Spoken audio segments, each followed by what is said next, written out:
Yeah, hi, I'm Ian Baker, World Time Attack CEO, and today we're doing... Mule friends, how many of us? How many of us?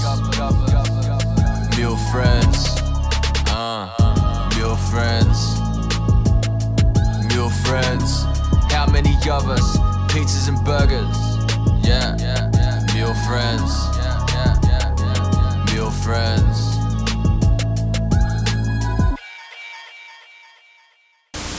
Time Attack has firmly established itself in England and the US and is still going strong in its home Japan. And thanks to high-octane racing, Australia now has a premier Time Attack event for purpose-built cars to compete in called the Yokohama World Time Attack Challenge.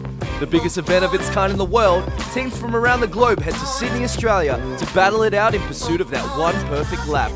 Today on Mule Friends, we sit down with World Time Attack CEO Ian Baker to have a chat about the huge growth of his event, where it all began, and what's in store for 2018.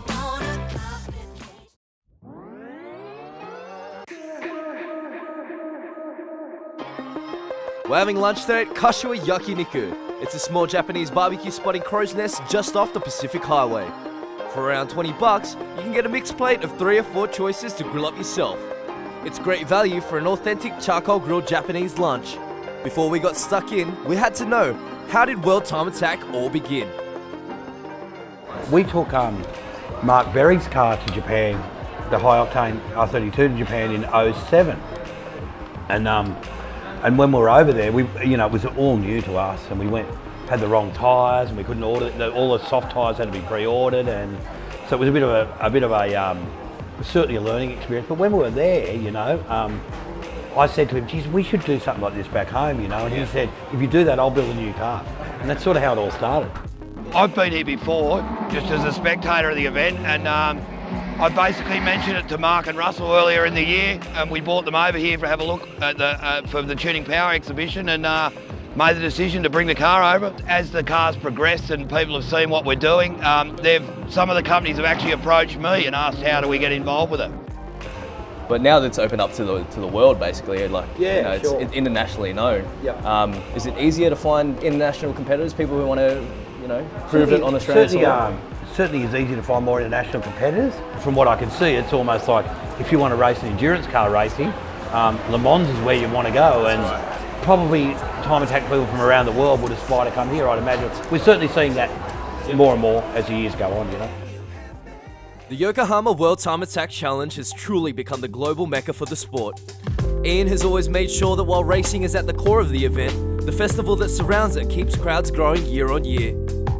It's won the New South Wales Event of the Year back in 2016, and it's a testament of how large and successful Ian's event has become. With all this, he remains humble and recognises who events like this are made for. If you come into my show, what do you want to see? So I just keep thinking of, how do we keep everyone entertained? How do we keep moving it up? The cars are getting faster. We just keep turning it on for the fans, really. So what can we expect from this year, Ian? Mate, we never disappoint. A lot of new stuff happening this year. One of the big things, I can't really tell you too much, but the drift show, we're doing a big shake-up of that. You're bringing down the favourites, Daigo? I can't tell you who's coming.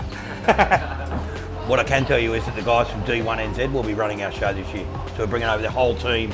It's a whole turnkey operation, all aimed at door-to-door, non-stop banging, minimum downtime, keep the crowd engaged. But it's not like Ian has ever had an issue with crowd engagement. Over the years, he's kept his ears to the streets and always delivers a star-studded show. World Time Attack is known for bringing out the big names in racing and iconic poster cars like the Mazda 767B and the Pagani Huayra BC. Undoubtedly over the years, the largest name to attend World Time Attack so far has of course been Keiichi Tsuchiya. Much like Peter Brock was our king of motorsport, Tsuchiya-san is the indisputable Japanese motorsport icon.